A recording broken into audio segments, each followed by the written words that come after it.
걱정을 말하는 영어 단어가 worry라고 합니다. W-O-R-R-Y. 어원을 찾아보니까 이제 그 앵글로색슨 그 민족 안에서 나온 단어라고 얘기를 하고요. 뜻이 질식시키다, 목을 조르다라는 뜻에서 나왔답니다.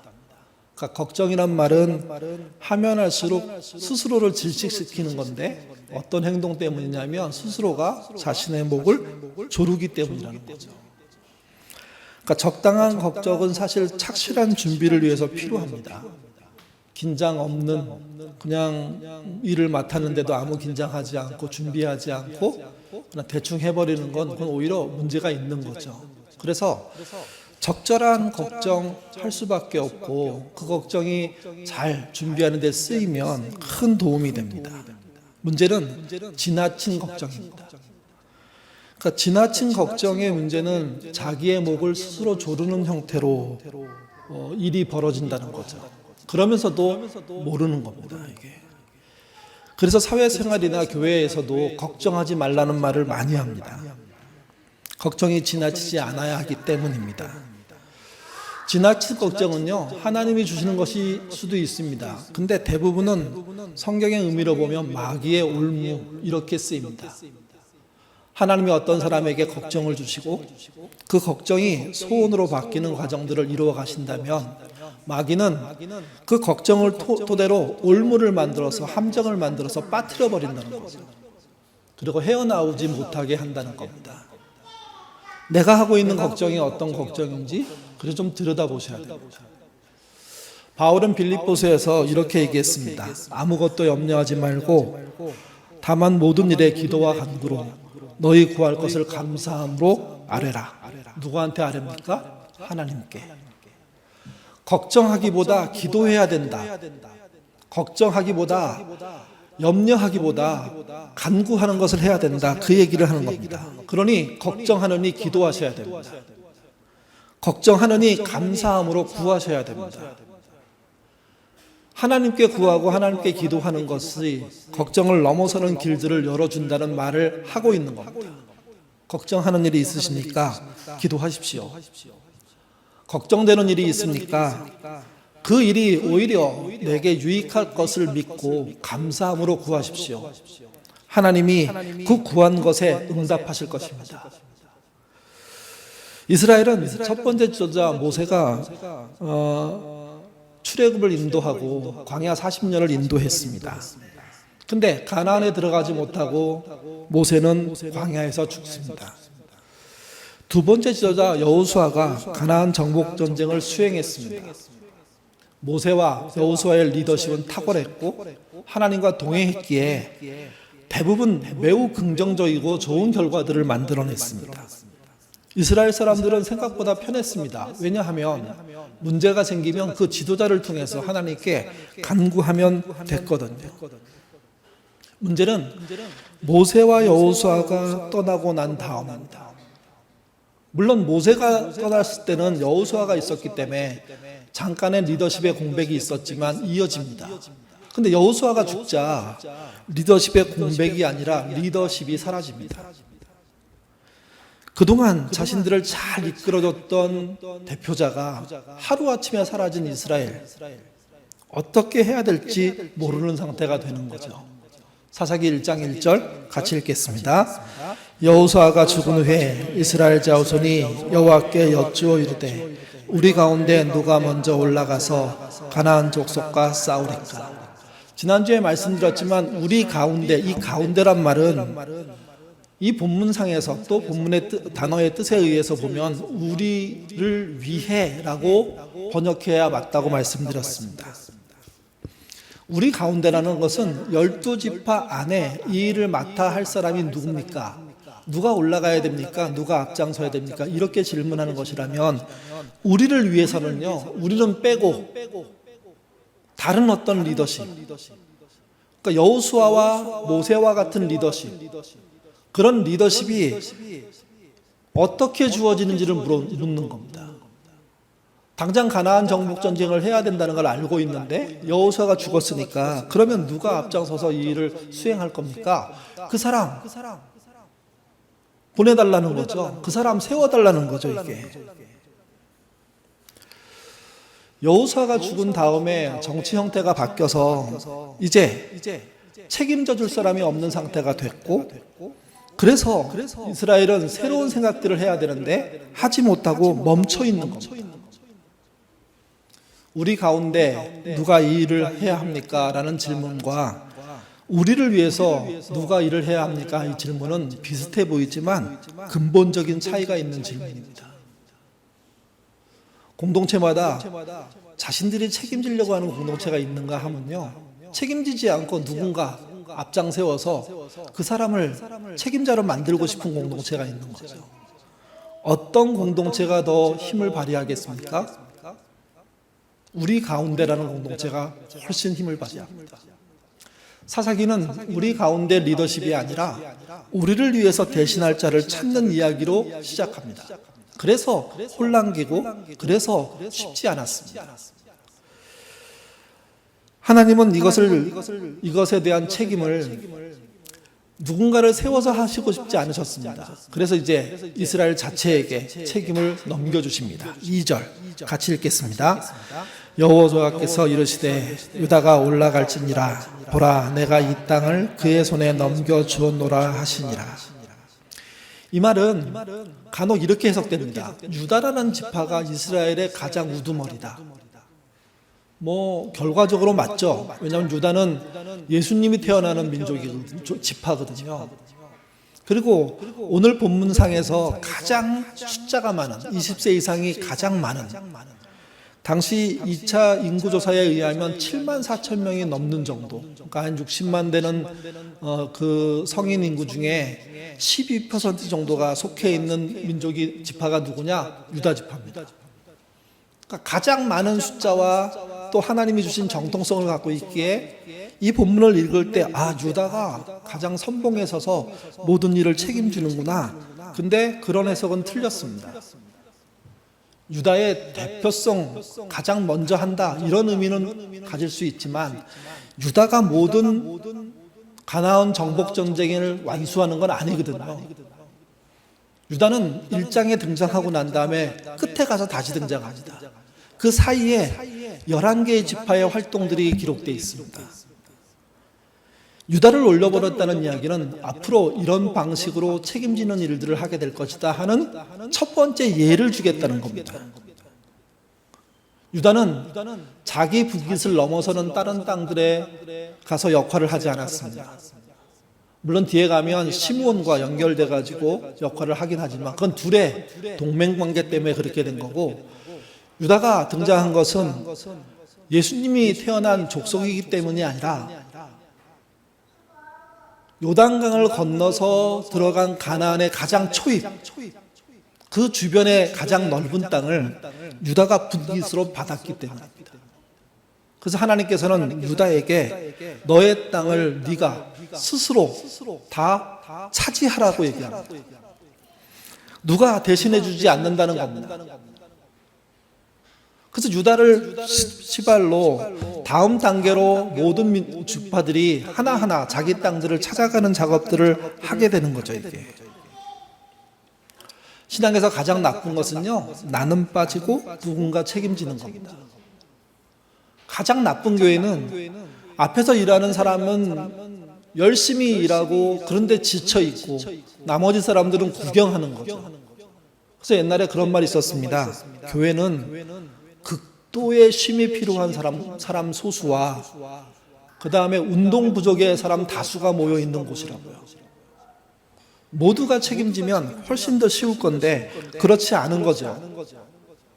그동안 이스라엘은 모세가 책임지고 여호수아가 책임졌는데 사사시대로 들어서면 하나님께서는 이제 대표의 책임이 아니라고 얘기합니다.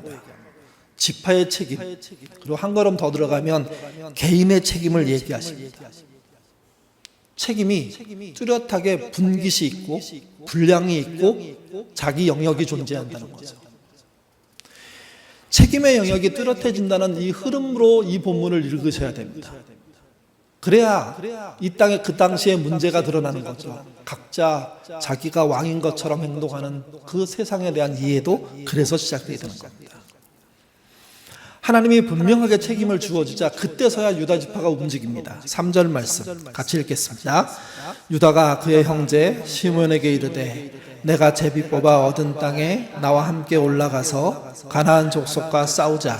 그리하면 나도 내가 제비 뽑아 얻은 땅에 함께 가리라 하니 이에 시므온이 그와 함께 가니라. 시작부터 변칙이 시작됐습니다. 유다에게 당시 한 7만 명 이상의 장정을 이렇게 지파의 구성원으로 갖고 있는 유다에게 네가 너의 땅을 먼저 책임져야 되겠다, 차지해야 되겠다 이렇게 말하자 유다 족속이 한 첫 번째 행동은 시므온에게 동맹을 요구한 겁니다.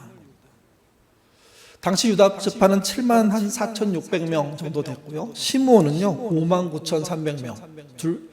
유다가 1위고 시므온이 2위 지파입니다. 숫자로 따지면 합치면 13만 3,900명 정도 됩니다. 60만 좀 넘는 이스라엘의 장정의 인구 중에 22%에 해당하는 병력이 움직이는 그런 동맹을 만들어낸 거죠. 너희가 너희의 책임을 감당해라 이랬더니 아주 빠른 속도로 동맹국을 얻어내는 행동을 유다가 한 겁니다. 근데 이것은 사실은요 미래로 가면 이로 인해서 생긴 분열에 대한 예고일 뿐입니다. 우리는 이렇게 생각해요. 이스라엘은 12형제가 전부 한 형제인 것처럼 한 가족인 것처럼. 근데 여러분 12지파 그 12명의 형제는요 한 가족이 아닙니다. 배다른 형제들이죠. 야곱의 아내는 4명이었습니다. 레하, 라헬, 빌하, 실바. 4명의 아내가 모두 아들을 낳았습니다. 그 중에 가장 많이 낳은 사람이 레아입니다. 첫 번째 아내죠. 루벤, 시몬, 레위, 유다, 이사갈, 스불론을 낳았습니다. 6명의 아들이 레아의 아들입니다. 두 번째 부인 라헬은요 아들을 낳지 못했습니다. 그러자 자기의 여종 빌하를 야곱의 아내로 줍니다. 그래서 거기서 빌하가 단과 납달리를 낳습니다. 레아도 그 장면을 보고요 여종 실바를 야곱의 아내로 줍니다. 그래서 실바가 갓과 아셀을 낳습니다. 그리고 마지막에 라헬이 요셉과 베냐민을 낳습니다. 야곱의 12아들이지만 냉정하게 따지면 6명, 2명, 2명, 2명으로 편이 나눠져 있는 관계입니다. 유다가 정말 생각이 있었다면 동맹의 어떤 움직임을 동맹이 바람직하다고 보기도 좀 어렵지만 동맹의 그런 움직임을 사실은 다른 배다른 형제 쪽으로 열었다면 이스라엘의 운명은 많이 달라졌을 겁니다. 근데 자기 형제 중에 자기가 가장 쉽게 자기에게 동의해 줄 수 있는 인물을 찾은 것 같고 그래서 등장한 사람이 시므온이라는 거죠. 나중에 이 시므온 지파는 유대 지파에 흡수됩니다. 더 강력한 힘을 얻고 전체의 22%의 그런 영역을 차지하게 되지만 이런 것으로 인해서 결국은 그 힘의 우열에 따라 형제 관계들이 정리되고 말았습니다. 책임을 지웠더니 더 약삽하게 자기의 능력들을 키우는 쪽으로 움직이기 시작하고 그것이 12형제 안에 초기부터 금이 가는 일들로 확대된 거죠. 이게. 유다는 자기가 맡은 문깃을 스스로 잘 책임지면 됐습니다. 시므온도 자기가 맡은 문깃을 스스로 잘 책임지는 것으로 반응했을 겁니다. 첫 걸음이 잘못되자 전체적인 걸음에서 문제가 생기죠. 이게. 가나안 땅 남쪽의 정복은 신속하게 진행됐습니다. 대규모의 군대가 움직였고 두 지파의 군대가 움직였고 유다와 시몬이 나름 잘한 것도 있지만 성경은요 이 승리에 대해서 좀 다르게 설명합니다. 같이 보시죠. 4절 5절 말씀입니다. 읽겠습니다. 유다가 올라가매 여호와께서 가나안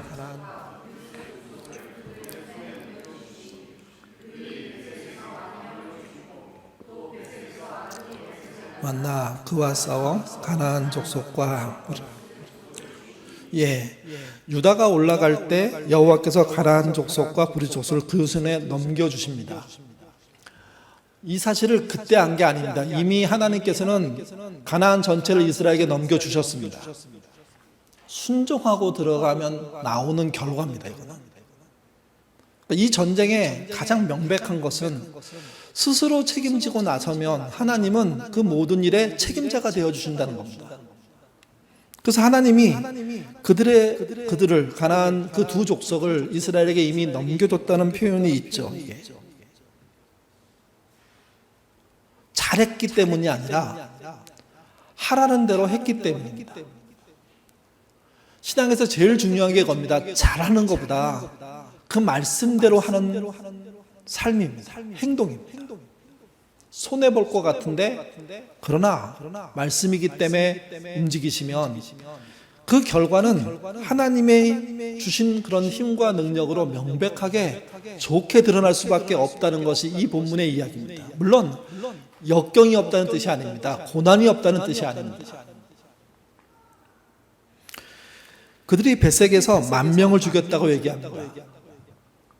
숫자로 따지면 13만 명 이상이 들어가서 10,000명을 죽였으니까 잘한 전쟁인가요? 아니면 너무 우세한 전쟁 아닌가요? 근데 여기 10,000명은 숫자 10,000명을 말하는 게 아닙니다. 아주 많다는 뜻입니다. 아주 많은 두 족속의 군인들을 죽였다는 거죠. 그와 관련된 전쟁에서 승리했다는 겁니다. 베색에서 아도니 베색이라는 말이 나오는데 이 아도니 베색이란 말은요,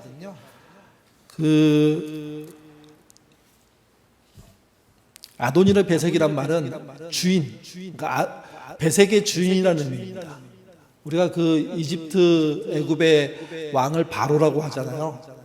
똑같은 표현입니다. 바로는 한 사람의 이름이 아니라 왕을 부를 때 그렇게 부르는 거거든요. 여기 등장하는 아도니 베색도 그런 뜻입니다. 그러니까 그 아도니 베색과 싸워서 이스라엘이 유다가 시므온과 함께 승리하게 되는 거죠. 이게. 우리가 가나안 전쟁을 얘기할 때 가장 문제되고 어려운 것 중에 하나가 무엇이냐면 전쟁의 방법입니다. 하나님이 말씀하신 헤렘이란 방법이 등장하게 되는데 그게 신명기 7장에 처음 등장하죠. 헤렘은 그냥 직역하면 진멸이란 뜻입니다. 전쟁을 할 때 너희는 꼭 상대방 적들을 완전히 진멸해버려라 하는 이야기로 저희가 이해하기 때문에 굉장히 부담스럽습니다. 사랑의 하나님이 적들이라고 그 이스라엘의 적들을 무참히 밟아 죽이는 그런 것을 허락했다. 뭐 이런 식의 이야기가 되기 때문입니다. 그래서 이 진멸이라는 단어에 대한 논쟁은 지금도 이어지고 있습니다. 그럼에도 불구하고 진멸 말고 그 신명기 7장에 어떤 다른 방법이 나오나 살펴보면 1절에 쫓아낸다는 말이 나옵니다. 그리고 그 다음에 2절에 진멸이란 말이 나오거든요. 그러니까 모두를 쫓아내는 것도 진멸이다 이렇게 설명할 수 있습니다. 다시 말씀드려서 해당 땅에 살고 있는 족속들을 모두 몰아내거나 전쟁을 통해서 모두 죽이는 이 두 가지 방법이 한꺼번에 병행되는 전쟁, 이게 하나님께서 허락하신 전쟁이라는 거죠. 그러니까 유다가 아도니 벳색과 그 벳색의 백성들을 죽였다는 이야기는 이 두 가지 방법이 병행됐다는 겁니다. 잘했느냐 못했냐는 뒤에 가서 말씀을 드리겠습니다. 근데 어쨌든 전쟁의 방식은 적과 싸워서 적을 죽이는 것이고 또 적과 관련된 모든 자들을 쫓아내는 겁니다. 그 땅에서 완벽하게 쫓아냈을 때 잘했다는 이야기를 듣게 되는 거죠. 이게. 오늘 본문은 유다가 완벽하게 잘했다 이런 뜻으로 얘기하지 않고 10,000명 이상 죽였다 이렇게 표현합니다. 굉장히 많은 사람을 죽였는데 완벽하지 않다는 의미입니다. 원하는 대로 가지 않았다는 의미입니다. 적절한 타협들이 벌어졌고 그게 나중에 화근이 된다는 것을 뒤에 가면 알 수가 있습니다. 그리고 이제 굉장히 사사기를 읽은 분들이 이런 것도 있었나 할 정도로 이렇게 쓱 지나가는 이야기인데 되게 잔인한 그런 장면이 등장합니다. 그게 6절입니다. 같이 읽겠습니다. 아도니 베색이 도망하는지라 그를 쫓아가서 잡아 그의 엄지 손가락과 엄지 발가락을 자르매. 베색의 주인, 베색의 왕을 쫓아가서 잡아옵니다. 그리고 그의 발가락, 그의 엄지발가락, 그의 엄지손가락을 잘라버립니다. 엄지발가락 하나 자른다고 뭐가 잘못될까? 아니요. 발가락 하나가 없는 게요, 삶에 굉장한 영향을 주거든요. 근데 엄지발가락, 엄지손가락을 잘라버림으로 말미암아 그 사람들이 정상적인 생활을 할 수 없게 만들고요. 그리고 그 본문에 보면 그 행동이 7절로 이어지면서 굉장히 잔인한 방식으로 등장합니다. 7절 같이 읽겠습니다. 아도니 베색이 이르되 옛적에 70명의 왕들이 그들의 엄지손가락과 엄지발가락이 잘리고 내 상 아래서 먹는 것을 줍더니 하나님이 내가 행한 대로 내게 갚으심이로다 하니라. 무리가 그를 끌고 예루살렘에 이르렀더니 그가 거기서 죽었더라. 엄지발가락과 엄지손가락을 자르는 일은 이스라엘의 처형 방법이 아닙니다. 전쟁에서 죽이든지 아니면 포로로 잡는 거죠, 사실은. 근데 이 전쟁에서는 쫓아내야 했으니까 죽이든지 쫓아내든지 둘 중에 하나가 방법이었습니다.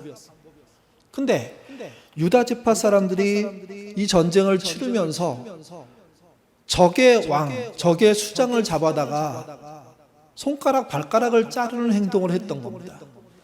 그게 6절의 진술이고 7절로 넘어오면 이게 어떤 배경을 갖고 있는지를 알려줍니다. 이 일의 시작은요, 아도니 베색이 시작한 겁니다. 물론 다른 사람의 시작들이 있었을 겁니다. 어쨌든 아도니 베색이 옛날에 시간이 좀 흘러서 과거에 70명의 왕들이, 이 말은요 70명 숫자가 딱 70이라는 뜻이 아닙니다. 굉장히 많은 족장들을, 이런 뜻입니다. 그러니까 한 지파 한 지파들을 공격하면서 접수하고 자기네 것으로 수용하고 자기네 영역으로 이렇게 확대하는 과정들을 많이 했는데 그 숫자가 70번 이상이니까 얼마나 많은 족장들을 이런 식으로 처형했는지를 보여주는 내용입니다. 그들을 엄지손가락과 엄지로 자라서 자기 상 아래서 먹을 것을 주워 먹도록 한 거죠. 이게 아도니 베색이 그렇게 했고 자신이 그렇게 당하니까 그가 이렇게 말한 겁니다. 내가 행한 대로 하나님이 나에게 갚으셨다. 이 말 속에 이 일이 하나님의 뜻대로 이루어진 일이구나 하는 착각을 일으키는 부분입니다. 그게 그런 뜻이 아니에요. 하나님이 나에게 갚았다는 것은 지금 전쟁에서 승리한 게 여호와 하나님의 백성들이잖아요. 아도니 베색 입장에서는요, 자기의 신이 진 거예요. 다른 신이 이긴 거예요. 그러니까 그 신이 나를 처형했다고 생각하는 거예요. 처벌했다고. 근데 우리는 성경의 번역도 그렇고 사실은 좀 잘 번역했어야 되는데 마치 하나님이 그 방식을 그대로 수용해서 복수하신 것처럼 이 본문을 읽어버리는 겁니다. 하나님은 이런 방식에 대해서 어떤 말씀도 하지 않으셨습니다. 적의 수장이 저지른 그것 그대로 갚아주라, 이런 말을 한 게 아닙니다. 눈에는 눈, 이에는 이, 그걸 말하는 게 아닙니다. 전쟁에서 싸워서 부딪히는 적군과 싸우게 된다면 그를 죽일 수밖에 없는 상태가 될 것이고, 그렇지 않다면 모두를 몰아내라고 했는데 새로운 방식이 등장한 겁니다. 어디서 배웠을까요? 이스라엘이. 얼마 시간이 지나지 않은 그 상태에서 첫 번째 전쟁을 승리하고 난 다음에 승리에 도취돼서 하나님의 방식이 아닌 그 땅의 방식들을 빨리 차용해다가 행동으로 옮겨버린 겁니다. 하나님의 뜻이 이루어진 게 아니라 유다 족속이 책임을 지겠다는 일에 나서서 과하게 세상 방법을 사용한 겁니다. 방법의 타락, 우리는 신앙이 좋으면 방법의 타락도 괜찮다고 생각하는 경향이 있습니다. 그렇지 않습니다. 사사기 1장에서 보여주는 첫 번째 사건의 가장 큰 핵심은 이스라엘이 여호수아가 죽은 다음에 차례차례 무너졌다는 얘기를 하는 거거든요. 차례차례 세속의 방법으로 빠져들어갔다는 얘기를 하는 거거든요. 그 세속의 방법에 가장 첫 번째 빠져들어간 자가 누구냐? 이스라엘에서 가장 큰 지파를 숫자를 갖고 있는 유다 지파부터 시작했다는 겁니다. 그것도 유다 지파 혼자가 아니라는 거예요. 유다 지파 플러스 시므온. 이스라엘의 22%가 넘는 사람들이 이 전쟁에 참여했고, 이 전쟁에서 승리하자 명분을 주신 하나님의 그 뜻을 쫓아서 그 전쟁을 그 말씀대로 수행하지 않고 세상의 방법을 차용해다가 그 방법들을 써버린 겁니다. 방법의 타락이 무섭다고 생각해야 되는데, 우리는 믿음이 있으면 방법의 타락 정도는 괜찮다고 생각하는 경향이 보이는 겁니다. 그리고 이스라엘은 차례차례 무너집니다. 사사기 내내 무너집니다. 우리나라 교회 중에 굉장히 지금도 인정받는 교회, 영락교회라는 교회가 있습니다. 북한에서 내려온 분들이 세운 교회, 물론 영락교회만이 아니라 많은 교회들이 사실은 북에서 내려와서 서울에 또는 그 다른 지방에 교회들을 세웠죠. 그들의 가장 큰 원한은 누구에게 있었냐면 공산주의자들에게 있었습니다. 그들이 남쪽으로 내려와서 교회를 개척하고 함께 신앙생활하면서 정말 열심히 서울, 부산 여러 곳에서 끈기 있게 노력해갖고 삶의 자리들을 잡지 않습니까? 신앙의 공동체들이 그 안에 많이 있었습니다. 그 중에 하나가 서북청년단입니다. 서북청년단은 공산당을 미워한다는, 자기가 공산당에게 당했다는 이 생각 때문에 신앙이 있음에도 불구하고 방법의 타락을 용인했습니다.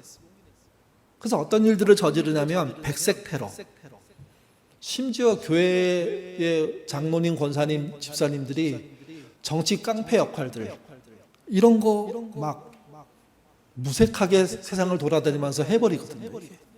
그리고 교회에 돌아와서 하나님의 뜻을 쫓아 그 일을 했노라고 기도하는 그런 모양이 영락교회만이 아니라 북에서 내려온 많은 교회들 안에, 많은 젊은이들 안에, 많은 장년들 안에 존재했습니다. 나중에 4.3이라는 사건이 벌어지지 않습니까? 그때 서북청년단들이 내려가서 무차별 테러를 자행했거든요. 근데 여러분, 그분들 대부분이 누구냐? 기독교인들입니다. 내가 공산당에게 당했으니까 공산당을 복수하는 것은 내 마음대로라는 거죠. 심지어 하나님의 뜻대로라는 거죠. 여러분, 그 결과로 인해서 그 사건의 주동자도 아니고 그냥 그 사건이 벌어진 동네 또는 마을, 그 주변에 어디 살고 있는 사람들, 양민들이 대량으로 학살당합니다. 하나님이 그런 교회를 괜찮다고 하실까요? 이들은 그런 일만 한 게 아닙니다. 민족의 지도자들을 암살합니다. 그래서 백범 암살을 감행하죠. 다 서북청년단과 연관된 일들이고 백색 테러들을 쉽게 자행합니다. 오늘 본문은 그런 의미에서 신앙이 분명하더라도 방법의 타락을 용인해서는 안 된다 하는 인식을 주는 본문이라는 겁니다. 여러분 잊지 마십시오. 우리도 그에게 동일하게 해당합니다. 신앙을 따라 명분을 찾을 수 있습니다. 해야 될 일을 찾을 수 있습니다. 인생을 열심히 살 수 있습니다. 근데 여러분, 방법이 타락하면 그 믿음 또한 타락한 겁니다. 유다 족속이 아무리 큰 승리를 이스라엘에게 줬다고 하더라도 그들이 하나님이 하라는 것 이상을 하면 안 됩니다. 근데 세상의 방법들을 차용해서 사람들을 잔인하게 짐승을 만들어버리고 그렇게 놀리고 그렇게 희롱하고 그렇게 겁박하다가 죽이는 거죠. 그러면서 승리했으니까 당연한 것으로 얘기하는 그런 사회가 사사시대가 된 겁니다. 그런 사회였기 때문에 단 한순간도 평화가 없었죠. 하나님 수없는 침략을 당하고 호소할 때 하나님은 불쌍히 여기셔서 사사를 보내주셔서 또 문제를 풀어주시고 하긴 하셨지만 그 일이 계속 반복되다가 사사기가 끝납니다. 우리 이렇게 생각했으면 좋겠습니다. 우리가 걱정할 것은요, 우리가 분명한 신앙을 가졌다면 나의 방법이 과연 옳은가 하는 겁니다. 방법의 타락을 용인하고 눈 감고 있는 건 아닌가. 수단 방법 가리지 않고 하는 것을 오히려 인정해주고, 그래서 이긴 거, 그래서 승리한 거, 그래서 많이 거둔 거, 그래서 힘자랑한 거, 그거를 교회의 성과라고 얘기한다면 이 본문의 유다와 우리와 다를 바가 하나도 없습니다. 하나님을 분명히 믿으시죠. 그렇다면 방법의 타락은 매우 심각한 것이라는 걸 알고 방법의 타락을 하지 않으려고 애쓰셔야 됩니다. 그로 인해서 손해보셔야 됩니다. 그로 인해서 물러서셔야 됩니다. 그로 인해서 내가 손해보고 누군가를 인정하는 그런 방식의 삶들을 열어가셔야 됩니다. 그러면 하나님은 이미 주신 그 땅에 대한 승리를 확고하게 이루어 주실 겁니다. 세상의 방법이 아닌, 타락된 방법이 아닌 그분의 방식으로. 유다 지파는 책임을 회피하다가 갑자기 책임을 맡게 됐고요. 책임을 어떻게 잘 지우려나 하는 고민들은 했지만 그러나 방법에서는 타락했습니다. 하나님 보시기에 합당하지 않았고 그 결과가 사사기 전체에 가장 큰 영향을 준 겁니다. 우리는 고민해야 됩니다. 내 방법이 괜찮은지. 내가 믿는 하나님을 정확하게 표현할 수 없고 완벽하게 이해할 수 없다고 하더라도 방법, 그 속에서 만약에 우리가 괜찮지 않은 방법을 사용하고 살고 있다면, 그것으로 누군가를 짓누르고 이기고 있다면 그것은 승리하는 것이 아니라 같이 모두 자멸하는 겁니다. 유다처럼 그런 방법 사용하지 마십시오. 나의 방법이 괜찮은지를 확인하십시오. 그리고 괜찮은 방법을 쓰는, 하나님께서 인정하는 방법을 쓰는 그런 신자가 되시기를 바랍니다. 그러면 하나님은 맡겨주신 일에 대한 당신의 역할들을 감당하실 겁니다. 그 역할이 우리의 승리를, 부족한 승리를, 작은 승리를 깔끔하게 만들어주고 완벽하게 만들어주고 의미 있게 만들어줍니다. 돌아가지만 제대로 된 방법으로 가신다면 그분의 채우심을 보게 될 겁니다. 사사기의 아쉬움은 그겁니다. 하나님을 믿는 사람들이 세상의 방법으로 타락해버린 거죠. 한국교회도 똑같습니다. 하나님의 사람들이 서북 청년단과 같은 방식으로 세상을 이겨버리려고 하는 겁니다. 근데 그렇게 이기면 교회가 무너집니다. 오늘 우리가 맞고 있는 후폭풍은 그런 사람들이 남긴 것이고요. 우리가 이런 후폭풍을 남기면 우리의 자손들이 그런 일들을 당하게 되는 거죠. 우리의 방법을 한번 살펴봅시다. 과연 괜찮은지. 괜찮지 않다면 돌이키시기를 바랍니다. 돌이키는 자에게 하나님이 새로운 길들을 열어주실 겁니다. 그런 은혜 안으로 들어오시기를 주님의 이름으로 부탁드립니다. 기도하겠습니다. 자비로우신 아버지 하나님, 하나님을 믿는다는 것 때문에 방법까지도 괜찮다는, 심지어 나쁜 방법도 괜찮다는 그런 식의 믿음을 가질 때가 있는 게 우리들입니다. 내가 하나님을 확고히 믿으니 내가 생각해낸 방식이 옳을 것이라는 그런 착각 하지 않도록 하나님 인도하여 주옵소서. 유다 지파가 책임을 회피하다가 이스라엘에서 가장 우선하는 첫 번째 책임을 지는 역할을 감당했습니다. 좋은 본이 되었어야 되는데 그들은 세상의 방법을 사용해다 사람을 잔인하게 괴롭혀 죽이는 그런 일들을 자행했습니다. 그로 인해서 사사기 시대 내내 그들의 삶은 척박했고 하나님과 멀어졌고 세상의 방법들이 난무한 시절이 되고 말았습니다. 사사시대를 읽는 우리가 그 시대의 아픔이 무엇인지 알게 하시고 방법에 선하지 못함에 대해서 깊게 묵상하는 신자 되도록 인도하여 주옵소서. 또한 이 본문을 통해서 우리가 우리의 방법은 괜찮은지 살펴보기를 원합니다. 나를 위해서 희생하신 예수 그리스도의 은혜로 사는 내가 세상에서 세상 사람도 사용하지 않는 잔인한 방식으로 살고 있다면 그것은 망하는 길을 여는 것이고 죽는 길을 여는 것이라는 사실을 알게 하옵소서. 내 방법이 괜찮은지 살펴보게 하시고 괜찮지 않거든 돌이키는, 그래서 그 후폭풍을 나도 맞지 않고 나의 후손도 맞지 않는 그런 길을 여는 그런 신자 되도록 이끌어 주옵소서. 하나님을 믿으니 하나님의 방법들을 쓰기를 원합니다. 인내하고 기다리고 물러서고 대항하지 않는 그런 믿음, 선하면서도 정말 명확한 하나님을 알고 있음에도 불구하고 돌아갈 줄 아는 그런 믿음 갖도록 도와주옵소서. 그러나 주님의 이름을 능멸하는 자에 대해서는 양보 없기를 원합니다. 명백한 믿음 가지고 그들과는 끝까지 싸울 줄 아는 믿음 갖게 도와주시며 그들이 승리하지 않도록 선한 방법으로 이기는 그런 신자 되도록 인도하여 주시옵소서. 또 우리가 세상의 방법을 쓰지 않고 선한 방법을 쓸 때 주의 은혜로 우리를 도와주시옵소서. 우리의 능력만으로는 할 수 없사오니 이스라엘을 도와주신 것처럼 유다 지파를 도와주신 것처럼 당신의 도움이 우리 삶 속에 나타나 선한 방법을 쓸 수 있다는 확신을 더 갖게 되는 그런 삶 살도록 인도하여 주옵소서. 선한 방법이 선한 영향력을 준다는 사실 잊지 않게 하시고 그 신앙 키워가는 우리 모두가 되기를 원합니다. 또한 나의 방법이 괜찮은지 많이 묻는 신자 되도록 도와주시옵소서. 감사하며 예수님 이름으로 기도드립니다. 아멘.